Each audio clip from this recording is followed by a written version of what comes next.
Alléluia, alléluia, soyez bénis dans vos maisons, soyez richement bénis, alléluia, que la paix, la joie du Seigneur soit votre portion dans le nom puissant de Jésus.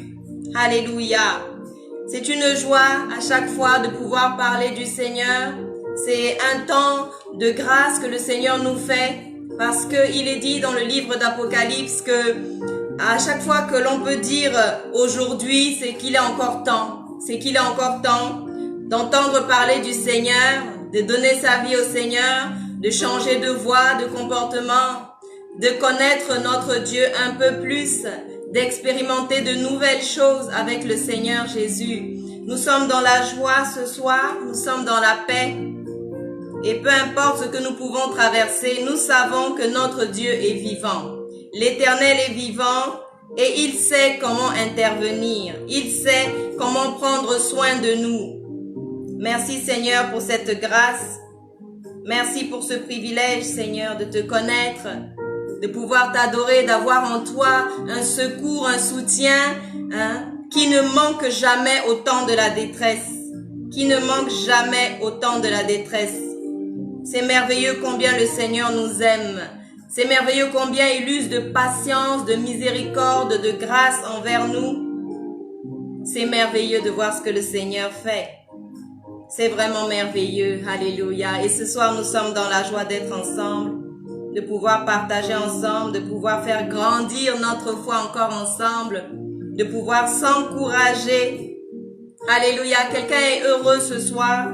Quelqu'un est heureux ce soir. Alléluia. Certains sont partis avant leur temps. Certains ont vécu des choses difficiles. Mais nous avons toujours, alléluia, quelque chose pourquoi nous avons le devoir, je dirais, de remercier le Seigneur. De dire merci Seigneur. Peut-être que quelqu'un a échappé à un accident aujourd'hui. Peut-être que quelqu'un a échappé. Et combien de fois on échappe à des choses? Combien de fois, alléluia, le Seigneur est fidèle et nous l'aimons. Nous l'aimons, alléluia. Que le Seigneur soit béni pour sa présence parmi nous. Tous les jours de nos vies, tous les jours de nos vies, il est là. Et il use de patience envers nous. Que l'Éternel soit béni. Que le nom de Jésus soit béni ce soir. Nous sommes dans la joie et aujourd'hui le Seigneur m'a mis à cœur de parler avec vous de quitter le torrent de Kérit.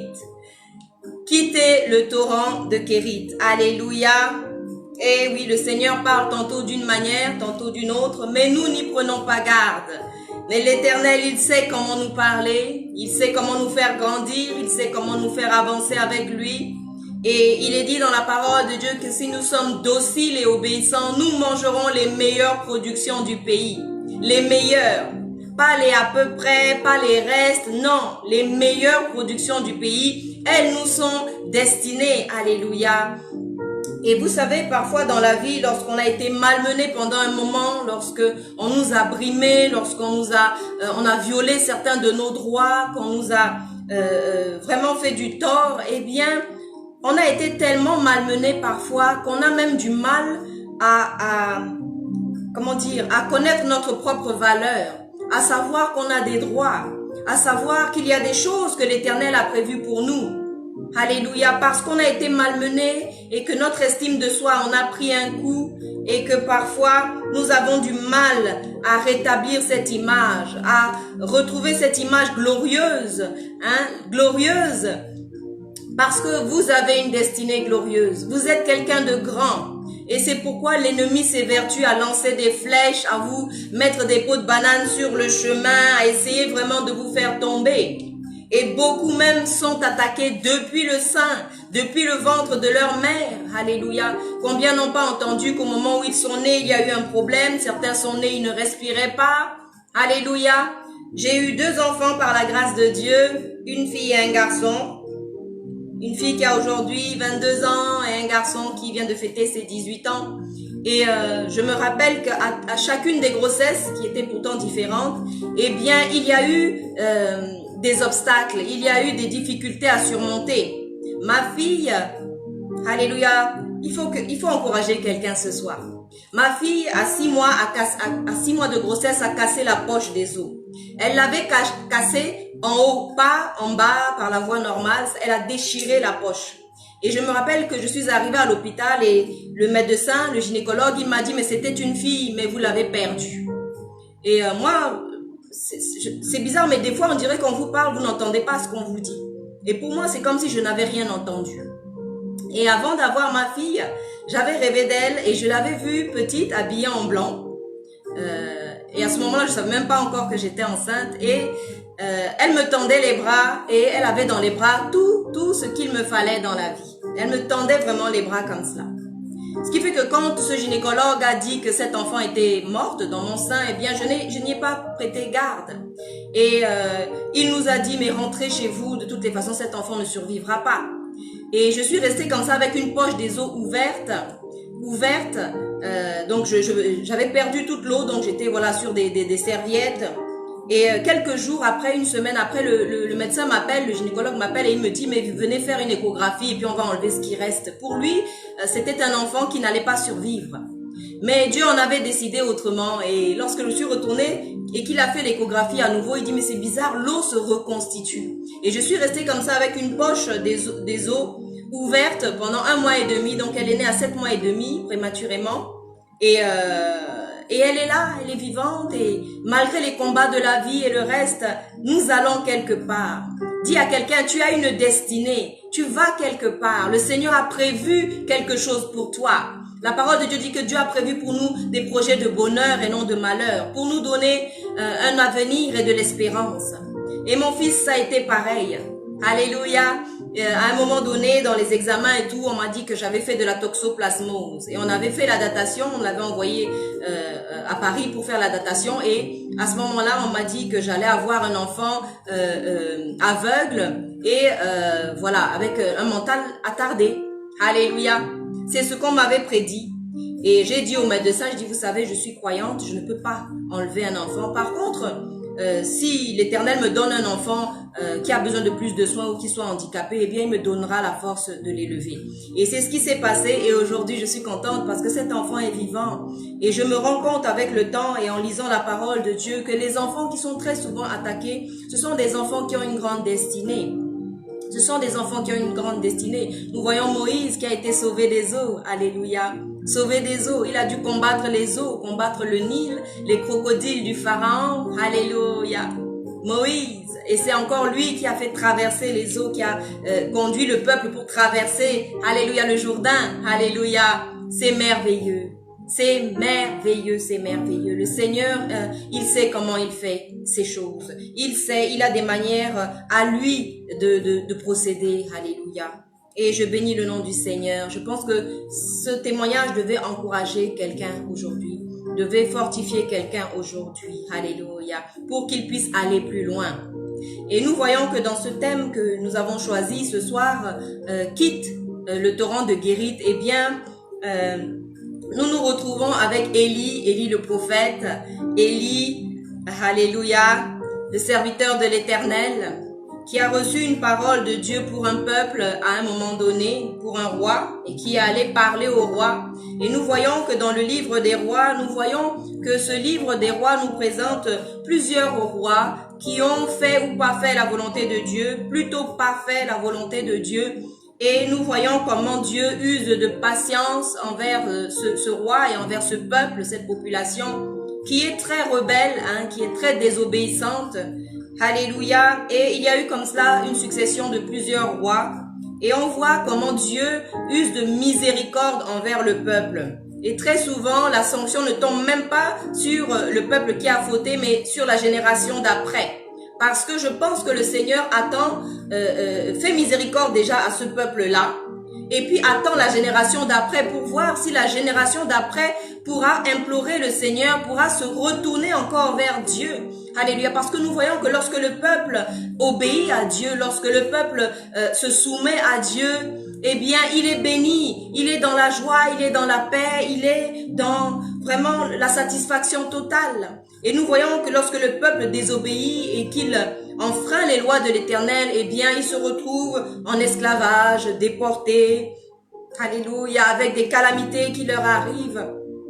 Et puis là, on se retrouve avec Élie le prophète qui reçoit de l'Éternel une mission. Et nous allons lire ensemble ce passage, le chapitre en entier, le chapitre 17 du premier livre des rois. Alléluia. Nous lisons ensemble la parole de Dieu. Élie le Tishbite, l'un des habitants de Galade, dit à Akab le roi, « L'Éternel est vivant, le Dieu d'Israël, dont je suis le serviteur. Il n'y aura cette année-ci ni rosée ni pluie, sinon à ma parole. » Et la parole de l'Éternel fut adressée à Élie en ces mots. « Pars d'ici, dirige-toi vers l'Orient et cache-toi près du torrent de Kérit, qui est en face du Jourdain. Tu boiras de l'eau du torrent, et j'ai ordonné au corbeau de te nourrir là. » Il partit et fit selon la parole de l'Éternel. Et il alla s'établir près du torrent de Kérit, qui est en face du Jourdain. Les corbeaux lui apportèrent du pain et de la viande, et du pain et de la viande, du pain et de la viande le matin, et du pain et de la viande le soir. Et il buvait de l'eau du torrent. Mais au bout d'un certain temps, le torrent fut à sec, et il n'était point tombé de pluie dans le pays. Alors la parole de l'Éternel fut adressée en ces mots. Lui fut adressée en ces mots. Lève-toi et va à Sarepta, qui appartient à Sidon, et demeure là. Voici, j'y ai ordonné à une femme veuve de te nourrir. Il se leva et alla à Sarepta. Comme il arrivait à l'entrée de la ville, voici, il y avait là une femme veuve qui ramassait du bois. Il l'appela et dit, « Va me chercher, je te prie, un peu d'eau dans un vase, afin que je boive. » Et elle alla en chercher. Il l'appela de nouveau et dit, « Apporte-moi, je te prie, un morceau de pain dans ta main. » Et elle répondit, « L'Éternel ton Dieu est vivant. Je n'ai rien de cuit, je n'ai qu'une poignée de farine dans un pot et un peu d'huile dans une cruche. Et voici, je ramasse 2 morceaux de bois, puis je rentrerai et je préparerai pour moi et pour mon fils. Nous mangerons, après quoi nous mourrons. » Élie lui dit, « Ne crains rien. » Alléluia. Élie lui dit, « Ne crains rien. Rentre, fais comme tu as dit. Seulement, prépare-moi d'abord avec cela un petit gâteau et tu me l'apporteras. Tu en feras ensuite un pour toi et ton fils, car ainsi parle l'Éternel, le Dieu d'Israël. La farine qui est dans le pot ne manquera point, et l'huile qui est dans la cruche ne diminuera point, jusqu'au jour où l'Éternel fera tomber de la pluie sur la face du sol. » Elle alla, et elle fit selon la parole d'Élie. Et pendant longtemps, elle eut de quoi manger, elle et sa famille, aussi bien qu'Élie. La farine qui était dans le pot ne manqua point, et l'huile qui était dans la cruche ne diminua point, selon la parole que l'Éternel avait prononcée par Élie. Après ces choses, le fils de la femme, maîtresse de maison, devint malade, et sa maladie fut si violente qu'il resta plus en lui de respiration.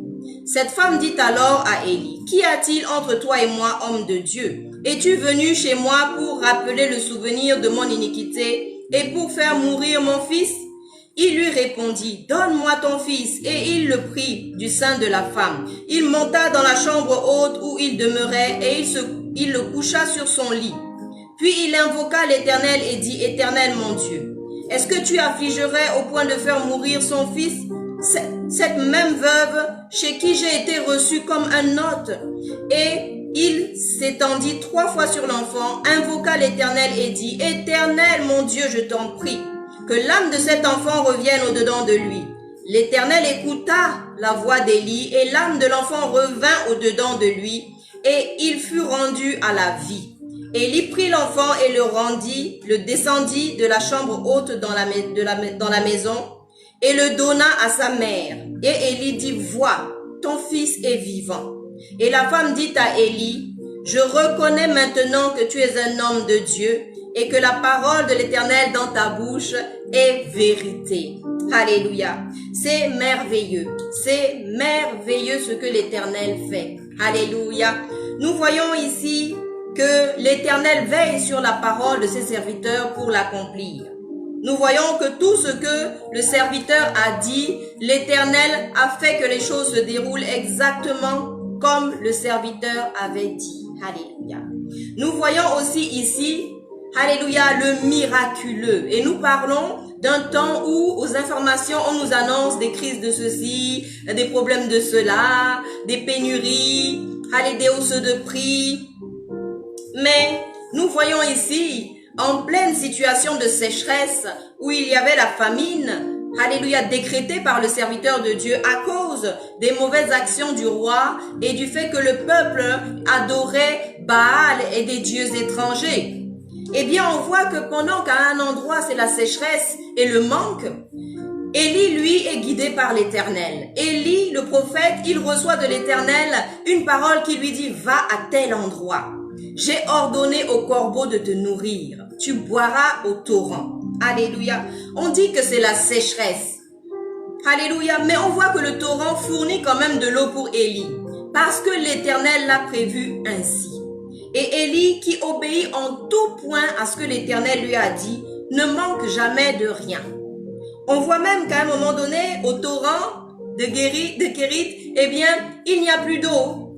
Et le Seigneur donne une nouvelle parole au serviteur de Dieu. Et il lui dit, va maintenant à Sarepta. J'ai trouvé un autre moyen de pourvoir à tes besoins là-bas. Alléluia. L'Éternel pourvoit à tout. Il est l'Éternel qui pourvoit. Alléluia. Même en temps de sécheresse, même en temps de manque. Et vous me direz, on ne verrait pas le miracle s'il n'y a pas ces situations de crise, s'il n'y a pas ces situations de manque. Mais c'est merveilleux. Je ne sais pas si on se rend compte, et je suis en train de l'expérimenter en ce moment, où tout devrait être bloqué, la situation économique est en train d'empirer. Mais bizarrement, je vois des choses magnifiques arriver, et je vois Dieu pourvoir d'une façon, je suis émerveillée. Je suis émerveillée. Et je comprends et j'apprends que avec le Seigneur, il faut vraiment être à son écoute. Il faut vraiment suivre ses directives. Lorsqu'il vous dit va à gauche, allez à gauche. Lorsqu'il vous dit allez à droite, eh bien allez à droite. Parce qu'il a tout prévu correctement. Alléluia. Et je comprends finalement que souvent quand on se retrouve dans des situations critiques et dans des problèmes, c'est souvent parce que on n'a pas obéi à Dieu. Ou c'est parce qu'on n'a pas été attentif aux directives qu'il était en train de nous donner. Et nous voyons que c'est merveilleux. Alléluia. Nous voyons que Dieu, qui domine sur les animaux, qui domine sur la nature, permet que ce torrent s'assèche au moment où il faut partir. Ce torrent ne s'est pas asséché tant qu'il n'était pas temps de quitter Kérit. Alléluia. Et je parle à quelqu'un, et cette parole parle ce soir à quelqu'un qui s'est habitué à une certaine situation, qui s'est habitué à un certain standing, qui s'est peut-être habitué à la pauvreté, qui s'est habitué au célibat, qui s'est habitué à ce que les problèmes s'enchaînent dans sa famille, et l'un après l'autre. Alléluia. Qui s'est habitué même à un certain langage, de dire je n'ai pas, je ne sais pas comment voilà. Des paroles négatives dont on ne parlera pas ce soir. Parce que nous entretenons la foi, nous entretenons la joie, nous aiguisons, nous poussons la main de Dieu à l'action, alléluia, par nos paroles et aussi par nos pensées. Ce soir, cette parole s'adresse aussi à quelqu'un qui a développé une certaine façon de penser, de dire que le Seigneur n'agit que de telle manière et qu'il ne peut pas agir autrement.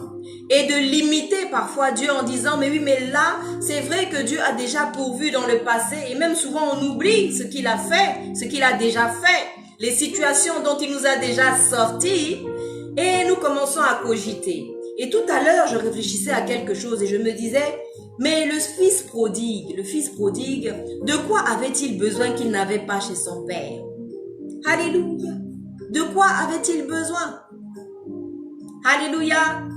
Est-ce que nous savons vraiment ce dont nous avons besoin? Parce que nous pensons que nous avons besoin de ci et de ça, mais parfois nous n'avons même pas besoin de toutes ces choses.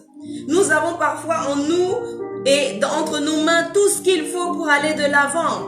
Tout ce qu'il faut pour, alléluia, exceller dans les domaines. Tout ce qu'il faut pour manifester la gloire de Dieu. Et nous cherchons ailleurs la solution. Alléluia.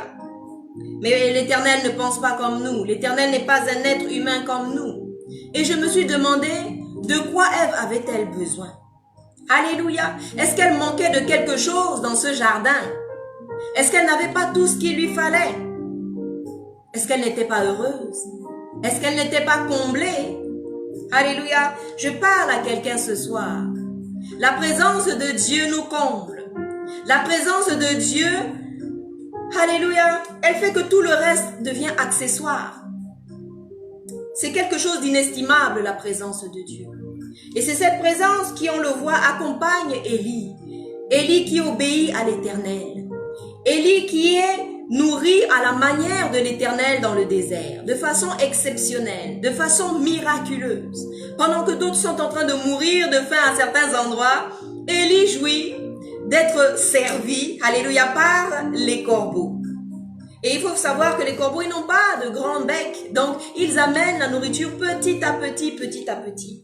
Et nous voyons que cette nourriture, elle arrive au compte-gouttes, mais elle arrive quand il faut. Et elle ressemble un peu à cette manne dans le désert. Hein? Cette manne que le peuple a eu à avoir tout le long pendant qu'il était dans le désert. La Bible dit le peuple n'a eu ni chaud ni froid. Les sandales de leurs pieds ne se sont pas usées. Alléluia. Ils n'avaient pas faim. Mais ils ont quand même trouvé le moyen de se plaindre. Alléluia. L'Éternel parle à quelqu'un ce soir. Arrête de te plaindre. Commence à contempler. Et il y a un chant comme ça qui dit « Compte les bienfaits de Dieu, mets-les tous devant tes yeux.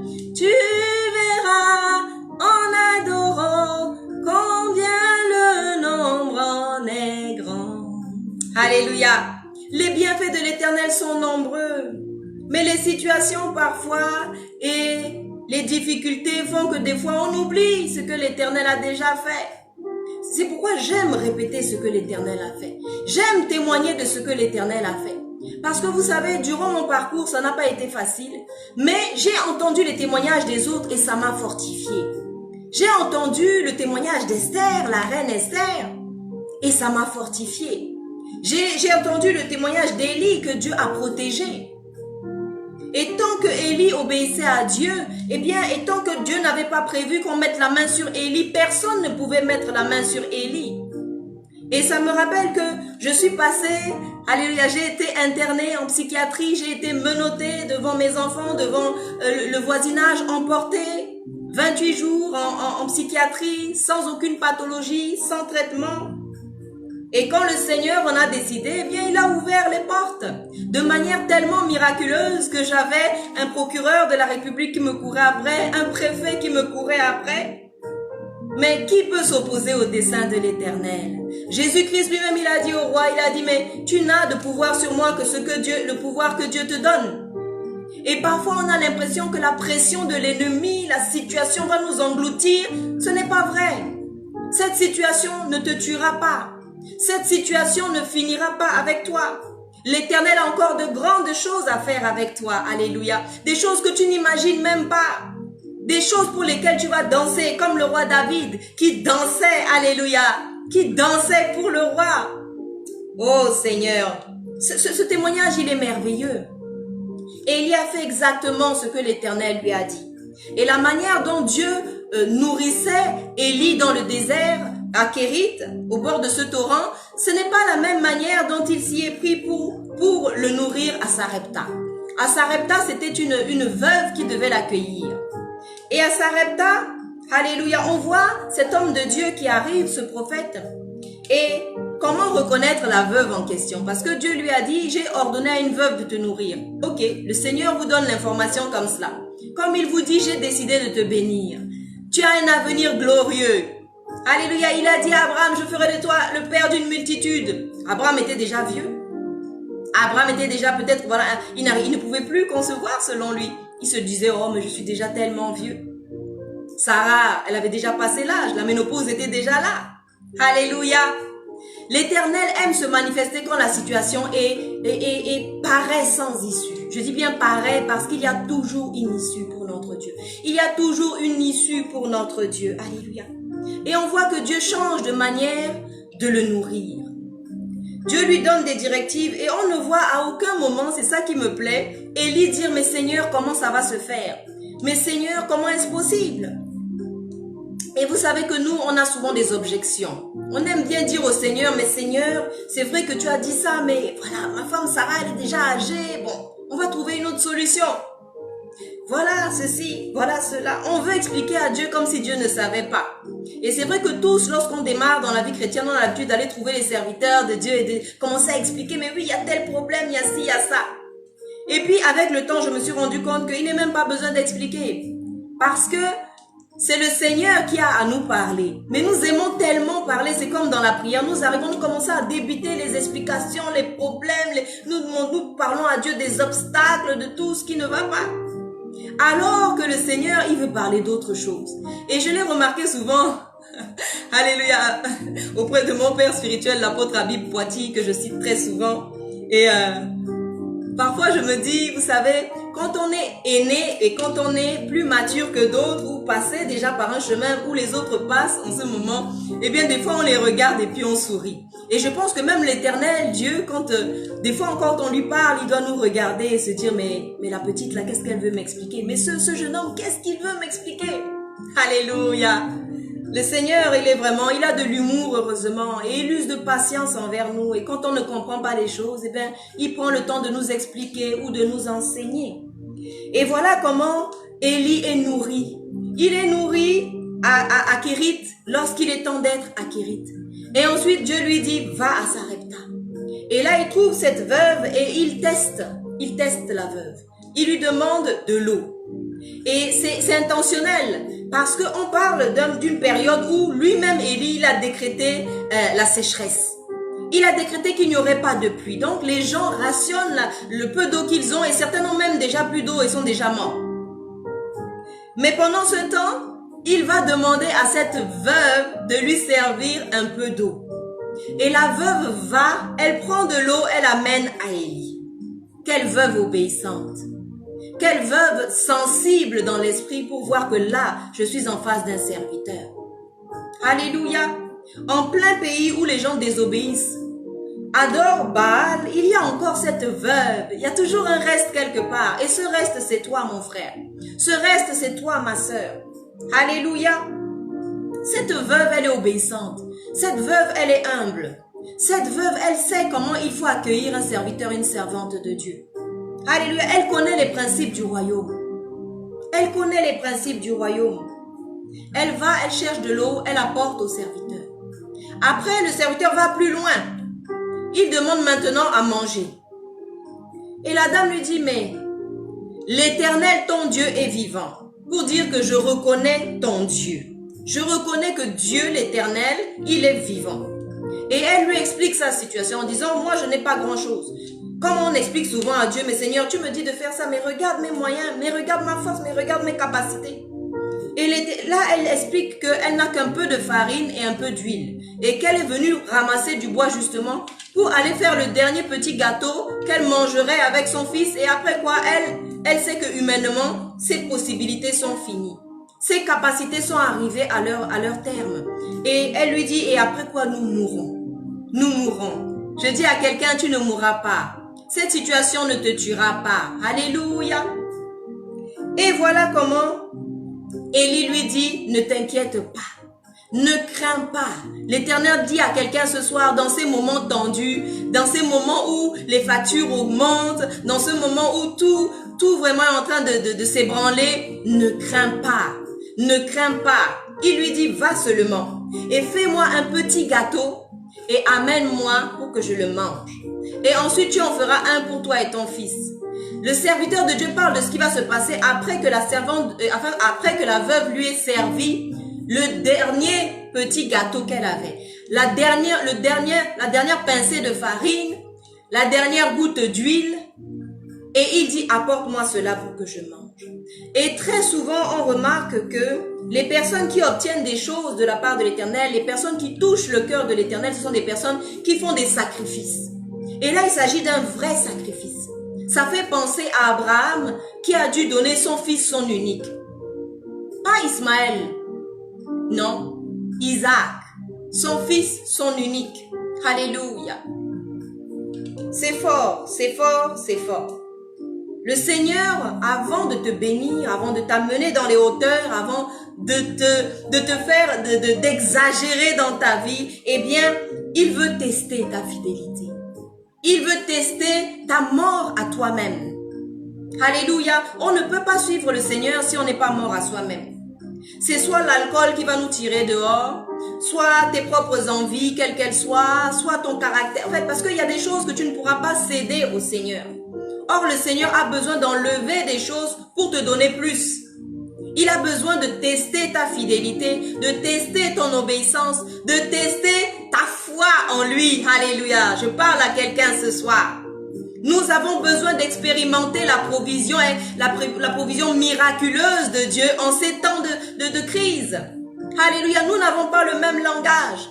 Le langage d'Israël, des Hébreux, les a conduits à tourner dans le désert, à mourir même dans le désert. Parce qu'avec ce genre de mentalité, avec ce genre de confession, eh bien l'Éternel ne pouvait pas les faire entrer dans la terre promise. Alléluia. Ne pouvait pas les faire entrer. Et l'Éternel les a fait tourner pour dire qu'il leur a laissé du temps. Pour changer de mentalité. Pour changer de façon de confession. Alléluia. Mais ça n'a pas suffi. Et l'Éternel est très patient. Et nous le voyons tout au travers du livre des rois. Où nous voyons, nous nous disons, mais c'est pas possible. Ce roi-là, il a dépassé les limites. Ce peuple, mais c'est pas possible. Et non, le Seigneur fait grâce. Parce qu'il fait grâce à qui il veut. Et nous voyons même qu'il va jusqu'à tirer cette réprimande, le fait de rétribuer ce péché et cette désobéissance jusqu'à la génération d'après. Laisser passer même une génération qui avait fait du mal mais qui finalement va jouir de la grâce de Dieu. Et arrive même la seconde génération pour se dire, bon, peut-être que la seconde va implorer l'Éternel et que du coup on pourra effacer cette dette, effacer ce péché, effacer cette iniquité. Alléluia. La grâce de Dieu, c'est quelque chose. Et on voit que cette dame, alléluia, elle a fini par faire exactement ce que Élie lui a demandé. Et aujourd'hui, le Seigneur demande peut-être à quelqu'un de faire un gros sacrifice. Alléluia. Et je me mets un petit peu à votre place. Et c'est vrai qu'au début, j'étais très inconfortable quand l'Éternel me demandait de faire des sacrifices. Et j'avais très souvent des explications, voilà. Je disais, mais oui, mais j'ai pas, tu vois bien, je fais des efforts, mais... Et, alléluia, mon Père spirituel m'a appris à mettre ma foi en action. Si bien que même si je vois la situation, même si je vois le besoin, eh bien je vais me taire et je vais mettre ma foi en l'Éternel. Et bizarrement, il va toujours répondre. Parfois à la dernière minute, mais il va répondre quand même. L'Éternel est fidèle et l'Éternel ne doit rien à personne. Alléluia. Nous voyons que cette dame, elle a appliqué des principes. Elle a appliqué le principe qui dit que si vous offrez un verre d'eau, alléluia, ne serait-ce qu'un verre d'eau à un prophète en tant que prophète, eh bien vous recevrez la récompense du prophète. Et oui, vous recevrez la récompense du prophète. Alléluia. L'Éternel est en train d'étirer notre foi ce soir. L'Éternel est en train de nous amener à un autre niveau. Et oui, c'est parfois un peu inconfortable. Mais c'est comme cela que l'on apprend à connaître Dieu. C'est comme cela que l'on apprend à lui faire confiance. Au début, il va te dire, saute, je suis juste là, je t'attrape. Et puis il va s'éloigner un petit peu, il va dire, saute. Et puis il va s'éloigner. Et puis à un moment donné, il va falloir que tu te lances dans le vide. Alléluia. Et oui, Abraham s'est lancé dans le vide. Il partait avec Isaac, il ne savait pas comment il allait retrouver Isaac. Mais il savait une seule chose, c'est que le Dieu qui lui avait donné Isaac là, il était capable, même si Isaac mourait, de lui redonner Isaac. Alléluia. Il avait confiance en Dieu. Il avait foi en Dieu. Et ce qui s'est passé dans la maison de cette femme est vraiment particulier. Et nous voyons que Kérit, c'était Kérit, et Sarepta, c'est autre chose. Alléluia. La façon dont Dieu pourvoit aux besoins du prophète n'est pas la même. Et même les besoins du prophète ne sont pas les mêmes. À Kérit, Élie avait juste besoin de se nourrir lui tout seul. Il était tout seul. Alléluia. Il était tout seul au torrent de Kérit. Mais là, en arrivant à Sarepta, il ne s'agit plus que de sa personne ou de sa vie à lui tout seul. Il doit maintenant nourrir une veuve. Et il doit nourrir le fils de la veuve. Alléluia. Et en allant plus loin, on voit même qu'à un moment donné, on dit que elle a nourri, on parle de cette veuve et de sa famille. Ce qui veut dire que cette veuve, qui peut-être était seule parce que elle était seule, tout simplement elle était veuve. Peut-être que personne ne venait la voir, peut-être que personne ne pourvoyait à ses besoins. Mais du fait que Dieu a visité la maison de cette veuve, eh bien maintenant sa famille apparaît. On ne sait pas où elle était cette famille à un moment. Parce que quand Élie est arrivé, il n'y avait pas la famille. Il n'y avait que la veuve et son fils. Et voilà que apparaît au cours de cette bienheureuse pourvoyance, de l'abondance, hein, parce que ça a dû prendre le voisinage a dû se rendre compte, mais elle a toujours, ça sent bon là-bas, hein, on fait cuire du pain, ça sent très bon, hein? Elle est toujours brillante, elle a son huile sur elle, elle ne manque pas d'huile, elle n'est pas sèche, elle n'est pas, voilà, elle est joyeuse, elle va couper son bois, ça commence à attirer jusqu'au point où la famille apparaît. Voilà maintenant que le miracle d'Élie à Sarepta, la pourvoyance de Dieu qui est arrivée dans la maison de la veuve. Eh bien, quand Élie est arrivé, il est arrivé avec la pourvoyance. Il n'avait pas en lui de l'huile, il n'avait pas en lui de la farine, il n'avait pas en lui d'eau. Alléluia, pour lui donner. Mais tout cela est arrivé parce que lui, il est entré dans cette maison. Le simple fait qu'un serviteur, une servante de Dieu arrive chez vous, que vous le receviez, que vous l'honoriez, eh bien, ces choses arrivent chez vous. Je prophétise sur vos vies ce soir que cette pourvoyance arrive chez vous. Quand ces moments de famine, de manque, de pénurie, de hausse des prix, que vous viviez une abondance qu'on n'a jamais vue. Vous êtes enfants de Dieu, vous êtes fils et filles de l'Éternel, vous êtes appelés à manifester la puissance de Dieu dans des moments comme ceux-ci. Dans des moments où tout le monde se cherche, vous allez pourvoir. Vous allez avoir en abondance et à profusion. Et vous allez aussi avoir pour donner aux autres et pour partager. Je parle à quelqu'un ce soir. Ne t'inquiète pas. Ne cherche pas à gauche et à droite.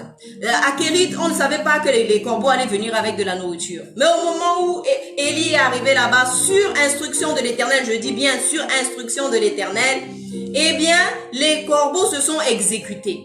Les corbeaux n'avaient pas d'autre option que de s'exécuter. Alléluia, les corbeaux. Alléluia. On va vivre l'incroyable. Alléluia. En ces temps-ci, les fils et les filles de Dieu sont appelés à manifester l'abondance. Alléluia, la vraie prospérité. Pas qu'on va avoir, non, mais des choses exceptionnelles. Parce que les gens de ce monde doivent aussi voir. Nous savons que Salomon, sa sagesse, sa richesse, eh bien la reine de Saba s'est déplacée pour voir cela. Et oui, il y a des temps, Dieu pourvoit, Dieu prévoit, Dieu a prévu Joseph. Joseph était prisonnier. Jusqu'au jour où le lendemain matin, il s'est retrouvé au palais. Alléluia, je parle à quelqu'un ce soir. Il s'est retrouvé au palais. Tu ne sais pas comment ça va arriver, mais quand l'Éternel a dit une chose, qui peut s'y opposer? Qui peut s'y opposer? Alléluia, j'encourage quelqu'un. Nous sommes appelés maintenant à manifester la puissance de Dieu. La parole de Dieu nous dit que le monde attend la manifestation des fils et des filles de Dieu. Et pendant peut-être que à Kérit, c'était une pourvoyance pour un enfant, eh bien, en avançant à Sarepta, c'est une autre dimension. Alléluia. Et ça demande une foi à un autre niveau. Et ça demande une obéissance à un autre niveau. Et là, il pourvoit non pas seulement pour lui, mais pour la famille de cette dame. Et en allant un petit peu plus loin encore dans le récit, on va encore plus loin. Parce que l'Éternel aime nous choquer. Alléluia, quelqu'un dit l'Éternel, choque-moi ce soir. Choque-moi ce soir. Montre-moi quelque chose que je n'ai pas encore vu. J'ai vu des miracles. J'ai vu mon fils ressuscité. J'ai vu des choses. Alléluia. Mais je veux voir encore quelque chose de plus grand. Et on voit ici qu'il y a un miracle aussi qui arrive dans la maison de cette veuve. Il y a la résurrection de son fils. Le simple fait qu'elle ait su honorer le serviteur, la servante de Dieu. Eh bien, son fils a été épargné de la mort. Son fils a été épargné de la mort alors que la mort sévit dans le pays. Parce qu'on parle ici de famine. On parle de famine. Et pire, je vais vous faire rire, mais d'où venait la nourriture, la viande, le pain que les corbeaux apportaient? Parce qu'en ce temps-là, presque personne n'avait plus de nourriture. Et c'était des mets excellents, hein. C'était des mets recherchés, c'était pas, voilà, de la nourriture avariée. Non, elle était fraîche. C'est pour cela que les corbeaux venaient et le matin et le soir. Alléluia, tu seras béni le matin et tu seras encore béni le soir. Et quand tu iras te coucher, tu diras, Seigneur, c'est moi. Seigneur, c'est ma vie. Seigneur, c'est ma famille. Seigneur, c'est ma cuisine qui est pleine en abondance comme ça. Alléluia, je parle à quelqu'un ce soir. Alléluia. L'Éternel est en train de te dire, ne crains rien. Fais seulement ce que le serviteur te dira. Fais seulement ce que la servante te dira. Et tu verras la prospérité dans ta maison. Le serviteur n'a pas été appelé pour se servir lui-même. Et si on voit bien, il n'avait même pas un chariot avec de la farine, des sacs de farine, des bouteilles d'huile, non. Mais sa simple présence, il était là pour bénir la maison de cette dame. Il était là pour pourvoir aux besoins de cette dame. Il était là pour changer le standing de la vie de cette dame. Et cette dame, on voit que plus loin, on l'appelle comment? Après ces choses, le fils de la femme, maîtresse de maison. Maîtresse de maison, c'est-à-dire que maintenant on dit qu'elle est maîtresse de maison. Ça veut peut-être dire qu'elle a maintenant des domestiques. Elle a peut-être quelqu'un qui est venu l'aider pour laver le linge. Elle a peut-être quelqu'un qui est venu parce qu'elle a de quoi manger. Elle a de quoi pourvoir pour une servante, un serviteur.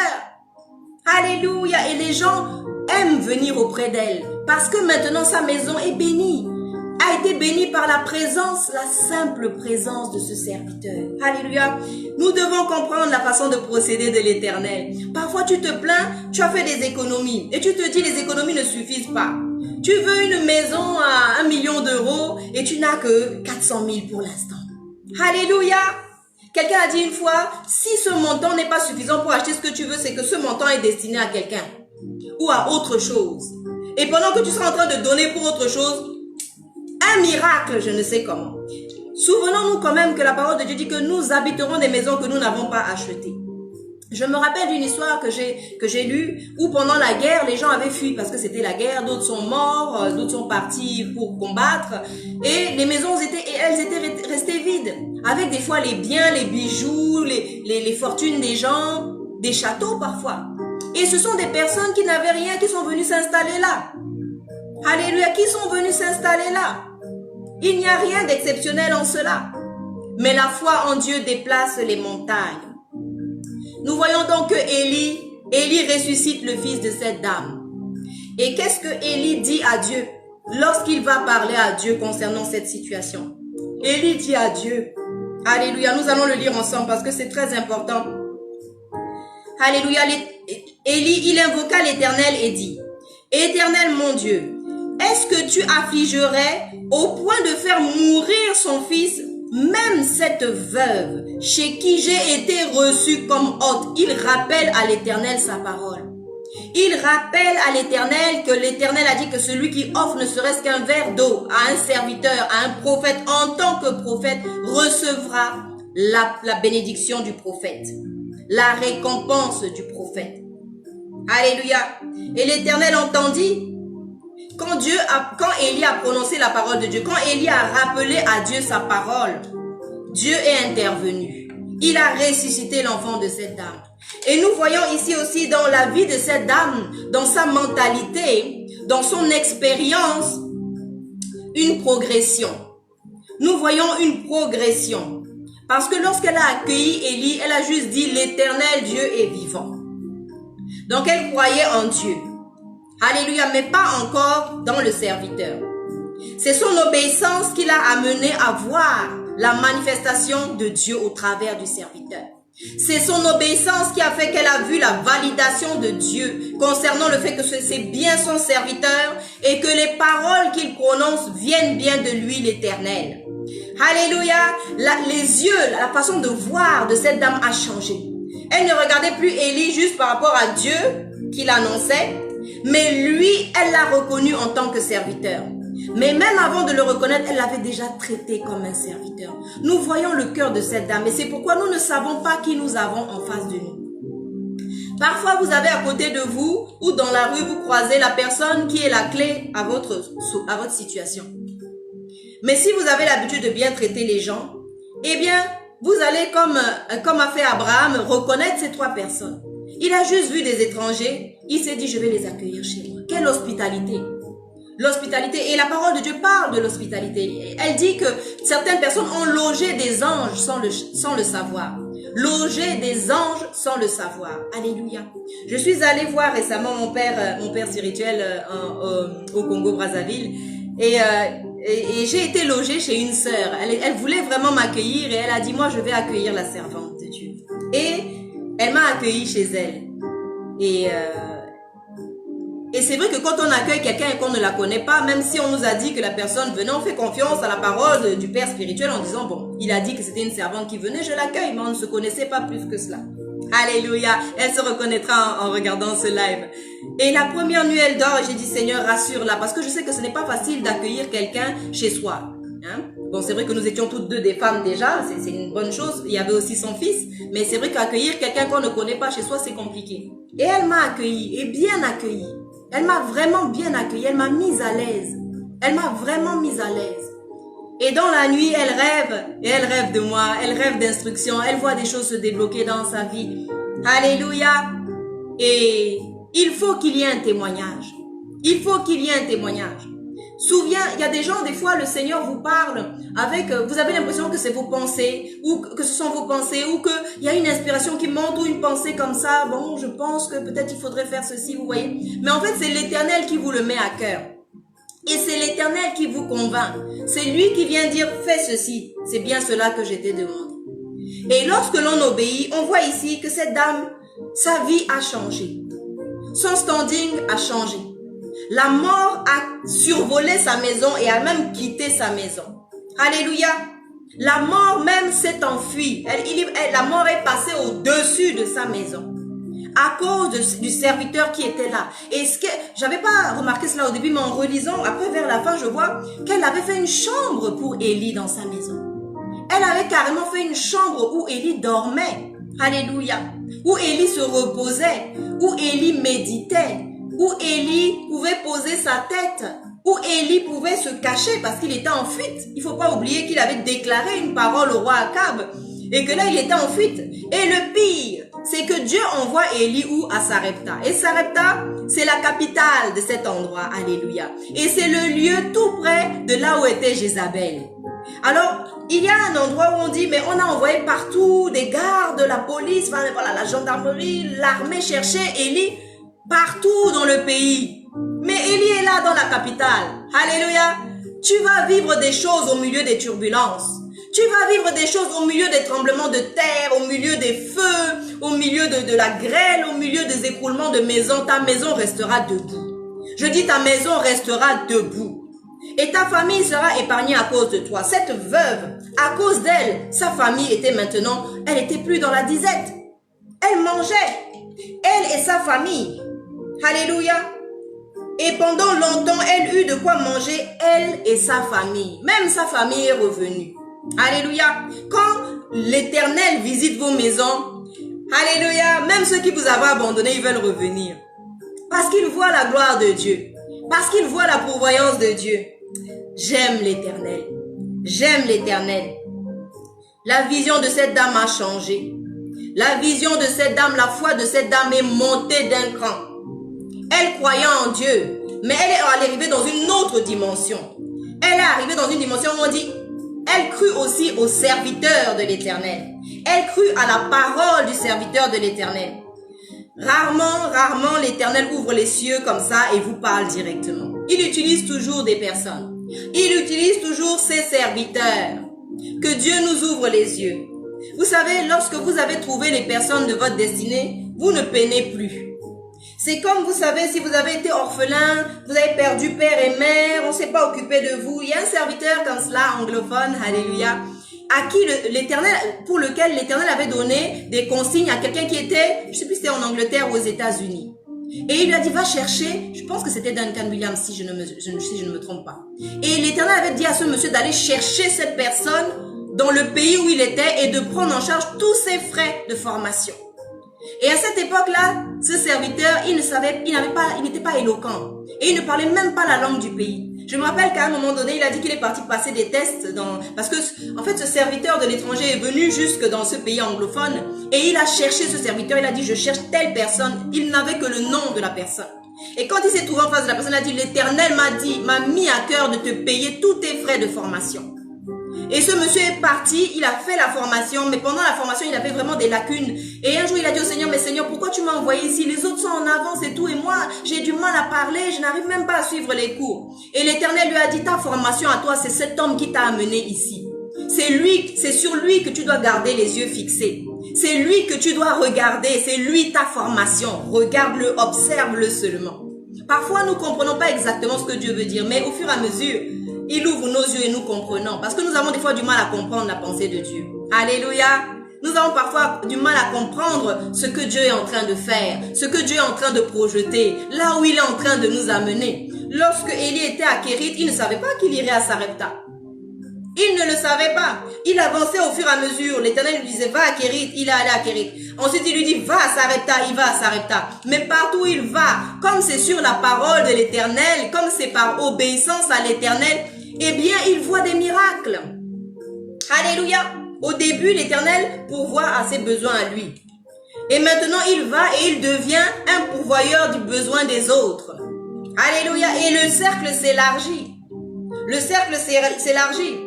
Il n'y avait que la dame et son fils. Maintenant, il y a la famille.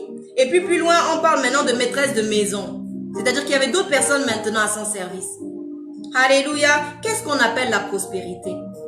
Qu'est-ce qu'on appelle la prospérité? L'Éternel pourvoit pour cette femme. Ce n'est pas quelque chose qu'on a forcément en stock en disant j'ai la vie, si jamais il y a un mort, je vais le ressusciter. Non. Mais quand il y a le besoin qui se manifeste, l'Éternel fait intervenir le miracle. Alléluia. C'est pourquoi il faut marcher avec confiance, il faut marcher avec foi. Qu'est-ce que la parole de Dieu dit? Le juste vivra par sa foi. Il ne vivra pas forcément par la foi du voisin, le foi de la cousine, non. Par sa propre foi. Cette femme, elle expérimente le fait de voir Dieu au travers du serviteur de l'Éternel. Et de comprendre que l'Éternel, il pourvoit à sa manière. L'Éternel a pourvu pour elle jusqu'à ce que ça tarisse. De la même manière qu'il a fait pour Élie, Élie a bu au torrent jusqu'à ce que les eaux du torrent tarissent. Ensuite, il fallait passer à autre chose. Et là, la foi de la dame est mise à l'épreuve. Parce qu'au début, elle nourrit le serviteur. Elle finit par lui faire, préparer une chambre dans sa propre maison. Et là maintenant, voilà que la mort frappe à sa porte. C'est-à-dire que le niveau de foi maintenant qui lui est demandé, qui lui est exigé, est en train de monter. L'Éternel est en train de te demander de monter d'un cran ta foi. Alléluia. De monter d'un cran ta foi. Alléluia. Et là, elle est face à la mort. Et là, elle veut voir si cet homme est vraiment homme de Dieu. Alléluia. Vous savez, je vous ai parlé une fois d'un incident où j'ai eu mon fils Yann entre les mains mort. J'avais un cadavre dans les mains, un corps inanimé. Et là, ça demande vraiment la foi. Ça demande vraiment la foi. Mais voir l'Éternel intervenir, c'est puissant. Voir l'Éternel intervenir, alléluia, c'est ça qui fait que on ne peut pas vous déstabiliser. On ne peut pas. On peut vous mettre en psychiatrie, on peut vous menotter, on peut vous tirer les cheveux, on peut vous mettre... Vous savez, des humiliations. Il y a humiliation et humiliation. Servir l'Éternel, ça a un prix. Alléluia. Mais c'est magnifique, la récompense. C'est magnifique, la joie et la paix. C'est magnifique quand Dieu intervient et qu'il vient fermer toutes les bouches et mettre tout le monde d'accord. Lorsque Jésus-Christ, alléluia, a rendu l'âme, les personnes qui étaient là ont dit, ah, mais c'était vraiment le Fils de Dieu. C'était vraiment le Fils de Dieu. Nous nous attendons souvent à voir Dieu. Non. Dieu envoie ses serviteurs. Il envoie ses serviteurs. Les serviteurs de l'Éternel. Ce sont des portes, ce sont des autels en déplacement. Celui qui sait recevoir, je parlais récemment de savoir recevoir sa bénédiction. Il y a des manières d'arracher ces bénédictions. Il y a des bénédictions que vous n'obtiendrez pas en jeûnant, en priant. Mais même quand vous avez prié, il faut savoir recevoir. Parce qu'il y en a qui prient, la réponse arrive, vous chassez la réponse. Le serviteur arrive, allez, vous l'envoyez ailleurs, vous lui parlez mal. Alléluia. Que le Seigneur nous aide, qu'il nous donne les yeux pour reconnaître la bénédiction quand elle arrive. Alléluia. Ce monsieur, il arrive bizarrement. Elle veut l'accueillir, mais voilà qu'il lui demande de l'eau, alors qu'elle n'a presque plus d'eau. Ensuite, il va plus loin, il lui demande un gâteau. Ah. Imaginons aujourd'hui, si on vous disait cela, vous allez dire, mais non, mais ce serviteur, il est vraiment cruel. Ce serviteur, mais non, c'est pas Dieu. Dieu ne peut pas faire des choses comme ça. Dieu sait très bien que j'ai plus rien à manger. Le dernier gâteau que je dois manger, il veut me le prendre.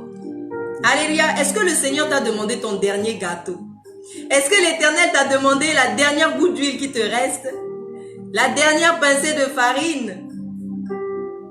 Alléluia. La dernière goutte d'eau? Alléluia. Tu sais ce que le Seigneur t'a demandé de faire. Et les témoignages sont nombreux lorsque vous entendez les serviteurs, ceux qui aujourd'hui sont immensément bénis, les plus riches dans certains pays, ce sont des serviteurs de Dieu.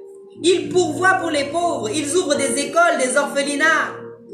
Alléluia. L'Éternel sait bénir son peuple.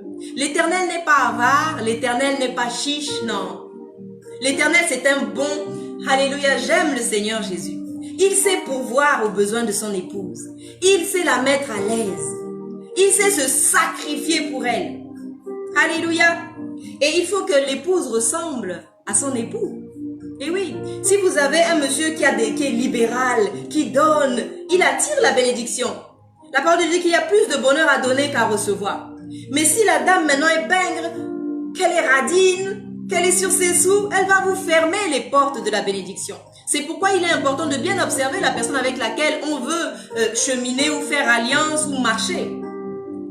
Et c'est pourquoi Jésus ne prendra pas les vierges folles. C'est pourquoi Jésus n'emportera pas une église qui ne lui ressemble pas. Et il prend même le soin dans l'Apocalypse de prévenir. Il dit, j'aime ceci chez toi, j'aime cela, mais j'ai quelque chose à te reprocher. Et ce que j'aime avec le Seigneur, c'est qu'il te le reproche avant. Parce qu'il y a des personnes qui ne vous reprochent rien, ils vous tapent dessus en disant, oui, vous avez enfreint la règle, mais vous ne m'avez pas prévenu. Le Seigneur, il nous prévient toujours. Il nous prévient ce soir que l'abondance est là.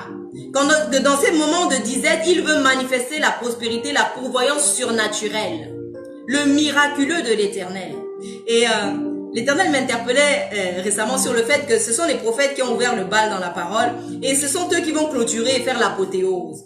Alléluia, on parle de ces deux prophètes qui vont faire des miracles. Alléluia. Ces deux oliviers, alléluia. Alléluia. Israël et la plante greffée. Alléluia. Je parle à quelqu'un ce soir. Vous êtes un peuple prophétique. Il est bon de reconnaître les temps dans lesquels nous sommes. Il est temps de comprendre ce que le Seigneur veut faire. Là, Élie, il était obéissant. Tout ce que le Seigneur lui dit, il fait. Alléluia. Il fait. Et il est en bénédiction à cette femme et à sa famille. C'est merveilleux. C'est merveilleux. Et il est même protégé dans ce temps où on le cherche pour le tuer. Il est protégé. Alléluia. Et quand il vient dans votre maison, il vous apporte la protection. Et c'est vrai que je revenais à ce que j'ai dit tout à l'heure concernant lorsque j'ai eu mon fils mort dans les mains, eh bien j'avais des soi-disant, je vais mettre entre guillemets, serviteurs qui dormaient là-haut chez moi à l'étage. Parce que je les avais accueillis. Alléluia. Parce que je suis assez hospitalière. Et voilà que je priais avec une sœur et elle me dit, mais Valérie, comment une catastrophe comme la mort peut cogner à ta porte et puis il y a des soi-disant serviteurs qui dorment, ils sont pas au courant. Vous ne savez pas le nombre de fois où Dieu a prévenu des serviteurs qui ont prié pour vos vies. Et vous savez, il est important de reconnaître ses parents spirituels, son père spirituel, sa mère spirituelle, parce que ce sont, la parole les appelle des veilleurs, ceux qui veillent sur vos âmes, ceux qui doivent répondre devant Dieu concernant vos âmes. Et parfois, ces parents spirituels ou ces personnes qui vous chapeautent ne vous diront pas forcément qu'ils ont vu telle chose, qu'il y a eu tel problème. Ils vont prier. Et vous allez un jour venir dire, voilà, il m'est arrivé telle chose, mais voilà ce qui s'est passé, il y a eu ici. Et vous ne saurez pas que c'est cette personne qui a fléchi les genoux, qui entraîne en intercession là. Il fallait le serviteur. Il fallait l'intervention du serviteur de Dieu. Alléluia. Il fallait que le serviteur parle à Dieu pour dire, mais non, là, je me porte garant. Cette dame, elle m'a accueilli. Cette dame, elle m'a nourri.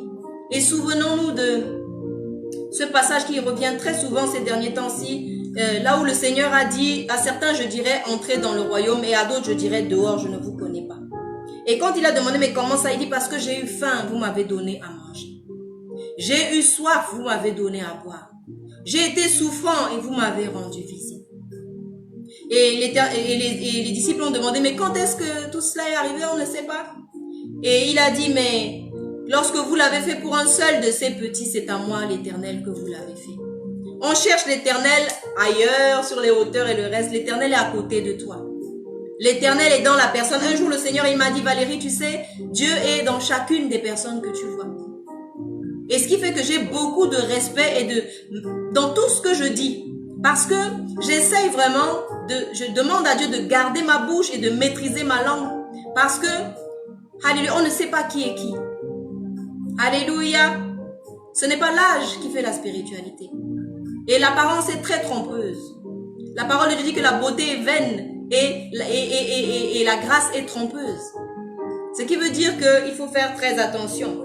Je pense que bien des fois nous avons croisé le Seigneur Jésus sans savoir que c'était lui.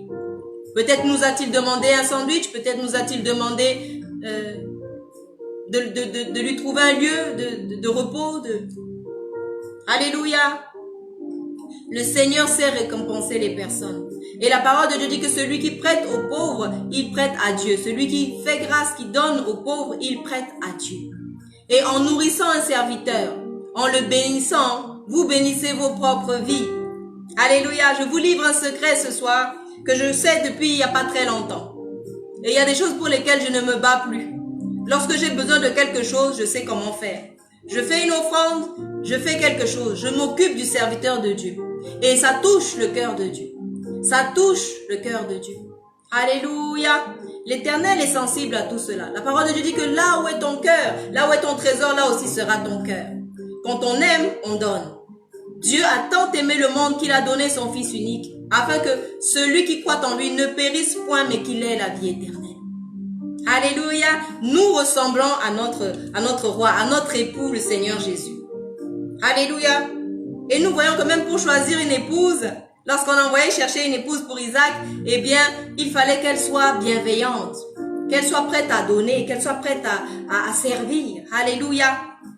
L'Éternel connaît son épouse, l'Éternel vient chercher son épouse, une épouse qui lui ressemble, Notre Seigneur Jésus-Christ a été obéissant jusqu'à la mort à la croix.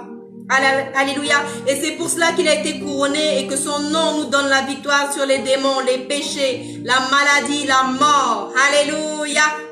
L'Éternel est vivant et ses serviteurs, alléluia, portent la parole de vie, portent la parole de résurrection, portent la parole de restauration. Que cette parole change l'atmosphère de vos maisons ce soir. Que cette parole arrive auprès de quelqu'un à qui l'Éternel a déjà donné des ordres et qui hésitait encore. Que l'Éternel lui-même, alléluia, ce soir a posé la conviction dans vos cœurs. Alléluia, vous ne serez jamais dans le manque. Élie a dit, car voici la parole de l'Éternel, la farine ne manquera jamais dans ton pot et l'huile ne manquera jamais dans ton vase, jusqu'à ce que la pluie arrive. Jusqu'à ce que la pluie arrive. Ce soir, la parole de Dieu est entrée dans vos maisons. Elle apporte la restauration. Alléluia. Elle apporte la restauration. Elle apporte la paix.